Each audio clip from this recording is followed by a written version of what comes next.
Hello, dear ones. Father Peter John here at All Saints Orthodox Church, South Fairfax Road in Bloomington, Indiana. Christ is in our midst. I have some good news. We received word from His Grace Bishop Anthony last evening that we are clear to open the church to 70 people this coming Sunday, All Saints Sunday, our patronal feast day. So glory to God for that. So we'll have 70 inside. That includes the servers at the altar, that includes the chanters, that includes those who are on the parish council who are going to be helping with some of the ushering issues, which I'm going to talk about in a minute. So it's not a massive number, but it's a whole lot more than we've had here, and we're very grateful for that. And in addition, if you're not one of those 70, for whatever reason, we will be able to have people park in the parking lot and we'll have loudspeakers set up outside with the liturgy going, so you'll be able to hear what's happening inside. And then at the time of communion, you'll be able to receive communion at the door of the church. So without coming in, we'll bring communion out to you. So that's we're allowed to have another 100 people outdoors, so that more than covers what we would need to be able to serve our All Saints community at the liturgy on Sunday.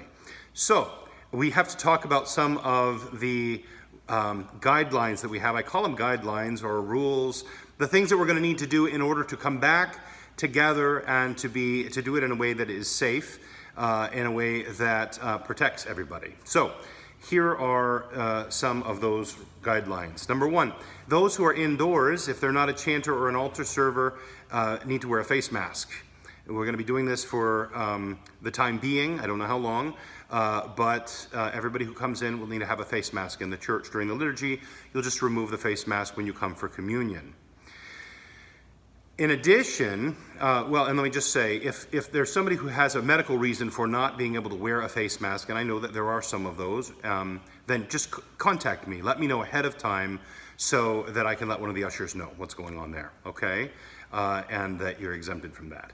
If you don't have a face mask at home, we will have extras at the church, brand new ones that we've ordered that we have in stock that you can use if you need it at the church. In addition to that, we will have somebody checking temperatures at the door. One of these little thermometers that they hold a few inches from your head and point it at your forehead, and it takes your temperature without even touching you. It's a touchless thermometer. Just to make sure that people aren't coming to the church and they get here, they don't realize that they have any kind of a sickness, and you got a 101 temperature, and it's like, oh dear. So it's better for everybody if you know that on the front end when you're at the door, rather than taking a chance of infecting people. So also, we're going to be practicing, of course, a term that I've never heard before the coronavirus, and now it's just everywhere, and that is social distancing. So in order to keep 6 feet of space at a minimum between the different households in the church, what we're going to have to do is we're going to remove, and actually we already have, remove all of the chairs from the church, and then we're just going to put little clusters of chairs back in. So now, I wasn't going to say this ahead of time. I was going to kind of surprise everybody, but the more I think about it, the more I don't want to freak anybody out when they come into church, because they're going to find that all of the floors in the church are new. Surprise. Because we had, in the past we've had some water leaks, and we've had some issues. We found some mold, and we said the only way we're going to get rid of this once and for all is get rid of these carpets. And so we did. And so when you come Sunday, you'll have some nice, beautiful new floors. And there will just be these clusters of chairs. There will be a couple of ushers who are going to help everybody get from the entrance over to where it is that they're going to be sitting, either alone or with their family, or however that works, okay? Families, of course, are allowed to sit together without social distancing because you live together anyway, so you're already sharing everything in common. In between services, we will be disinfecting everything that you might possibly touch. So don't worry about that. It will be a clean slate when we get to the church. In addition, we're going to be opening windows so that you have nice airflow coming through, because we want to keep that air moving. And again, keep it as the most healthy possible environment for everybody who's coming to the liturgy. In addition to this, I want to just encourage those who are either 65 and older or have a pre-existing health condition to really think twice before coming back yet to the church, at least inside the church.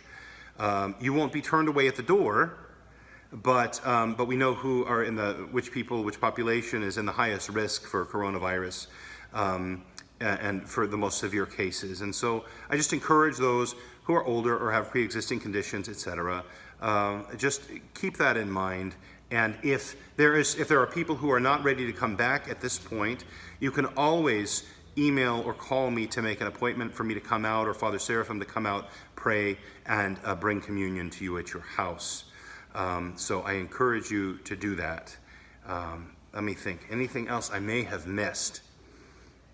I don't know. I'm just so excited. I'm so thankful. I'm so grateful to God. I'm grateful to Metropolitan Joseph for his guidance. I'm grateful to Bishop Anthony for this blessing to reopen our church on our patronal feast day.